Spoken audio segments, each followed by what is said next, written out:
Hello, കേൾക്കുന്നില്ല. ഇതുവരെ ഒരു റെസ്റ്റോറൻറ്റിൽ പോയിട്ടും ഞാൻ ഇത്രയും എക്സൈറ്റഡ് ആയിട്ടില്ല. ഇതിപ്പോൾ ഖത്തറിലാണോ അതോ നാട്ടിലാണോ എന്നുള്ള കൺഫ്യൂഷനാണ്.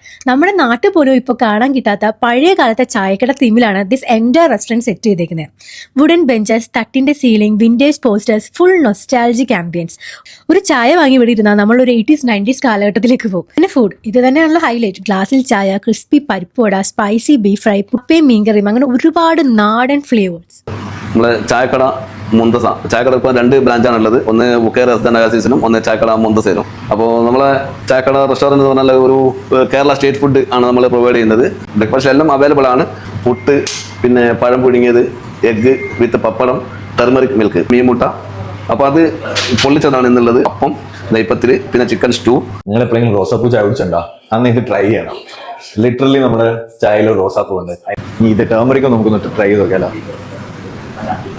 ആഹാ, ഇത് വേറൊരു സ്വാദം. ടേമറിക്കിന്റെ ആ മഞ്ഞളുടെ ഒരു ടേസ്റ്റ് എന്നാൽ അത് മട്ടിക്കുന്നില്ല. അത് അടിപൊളിയാണ്. പിന്നെ കോഫി നമുക്ക് പറയണ്ടല്ലോ, ഇവിടുത്തെ സ്ഥിരം കുടിക്കുന്ന ആൾക്കാർക്ക് അറിയാം ഇതിന്റെ ഒരു സുഖം. ഞങ്ങൾ കഴിച്ച എല്ലാം ഒന്നിനൊന്നും അടിപൊളിയായിരുന്നു. പ്രത്യേകിച്ച് മീൻമുട്ടൊക്കെ പൊതുവെ എല്ലായിടത്തും കിട്ടാത്ത ഒരു ഐറ്റം ആണല്ലോ. ബട്ട് ഇവിടെ എപ്പോൾ വന്നാലും നീ കിട്ടും. കൂടെ അടിപൊളി നെയ്പ്പത്തലും, നല്ല ആവി പറക്കുന്ന പുട്ടും, പഴുത്ത പഴവും, മുട്ടയും, പപ്പടം, ഒരു പെർഫെക്റ്റ് ബ്രേക്ക്ഫാസ്റ്റ് കോംബോ ആണ്. പിന്നെ ക്രീമി കോക്കനട്ട് മിൽക്ക് ബേസിൽ നല്ല 10 to ചിക്കൻ പീസസ് ആയിട്ട് ഫ്ലേവർഫുൾ ചിക്കൻ സ്റ്റൂ, ഒപ്പം അപ്പവും. വരാത്തൊരു വട്ടം വന്ന് നോക്കൂ, നിങ്ങൾക്ക് എന്തായാലും ഇഷ്ടപ്പെടും. ലൊക്കേഷൻ വരുന്നത് ചായക്കട മുന്തസ.